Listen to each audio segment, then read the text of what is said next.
तो sign convention याद रखने के लिए हमें ध्यान देना है बस एक चीज़ का कि पोजीशन ऑफ ऑब्जेक्ट क्या होता है। पोजीशन ऑफ ऑब्जेक्ट से क्या हमें सब कुछ मालूम हो सकता है? ऑफ कोर्स मालूम हो सकता है। देखो कैसे, अगर हम थोड़ा बहुत भी पढ़े हैं तो हमको मालूम होगा कि ये कौन सा मिरर है। तो ये मिरर जो होता है, इस मिरर का नाम होता है हमारे पास कनकेव मिरर।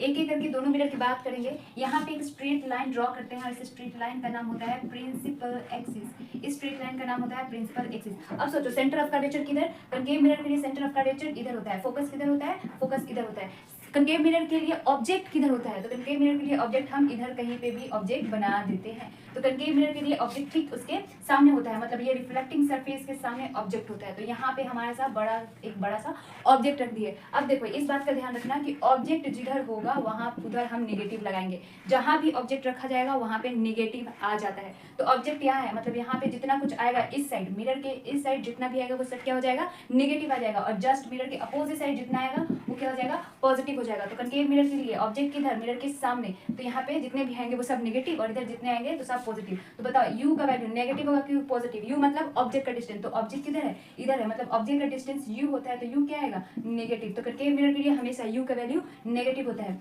कनकेव मिरर के लिए v कहाँ बनता है? तो v, ज्यादातर v जो होता है वो हमारा मिरर के सामने ही बन जाता है। एक केस होता है जिसमें v वर्चुअल बनता है और मिरर के पीछे बनता है। तो मोस्टली केसेस में हमारा v जो होता है इधर ही कहीं सामने बनता है। तो v भी कैसा हो जाता है? नेगेटिव हो जाता है, बस एक केस को छोड़ के जिसमें v का वैल्यू पॉजिटिव हो जाता है। और फोकल लेंथ किधर है? फोकल लेंथ ये डिस्टेंस होता है। तो फोकल लेंथ कनकेव मिरर के लिए क्या हो जाएगा? फोकल लेंथ भी कनकेव मिरर के लिए नेगेटिव बन जाता है। तो ये होता है हमारा कनकेव मिरर के लिए। देखो कितना आसान है, सिर्फ ऑब्जेक्ट हमको मालूम होगा कि ऑब्जेक्ट किस साइड है, उससे हम ये तीनों चीज का साइन बहुत आराम से पता लगा सकते हैं। जिधर ऑब्जेक्ट रखोगे उधर के सारे चीज नेगेटिव कर दो और उसके अपोजिट वाला सारा चीज पॉजिटिव कर दो। तो इस तरीके से बहुत आसानी से हम बता सकते हैं। तो let's go for convex mirror. ये तो कनकेव मिरर के लिए हो गया। अब कन्वेक्स मिरर के लिए समझते हैं। तो ऑब्जेक्ट इधर है तो यू का डिस्टेंस नेगेटिव। अब हमें ये चीज मालूम होना चाहिए कि कन्वेक्स मिरर जो होता है इमेज हमेशा कहाँ बनाता है? मिरर के पीछे बनाता है। ये तो हमें मालूम ही होता है कि कभी भी कहीं पे भी तुम ऑब्जेक्ट रख दो मिरर के सामने, हमेशा इमेज कहाँ बनेगा? आगे नहीं बनता है, हमेशा इमेज पीछे बनता है, वर्चुअल और इरेक्ट बनता है। अब क्योंकि इमेज जो है इधर कहीं बन रहा है तो इधर का डिस्टेंस क्या? इधर का डिस्टेंस हो जाएगा पॉजिटिव, यानी हमेशा कन्वेक्स मिरर के लिए v का वैल्यू पॉजिटिव होता है।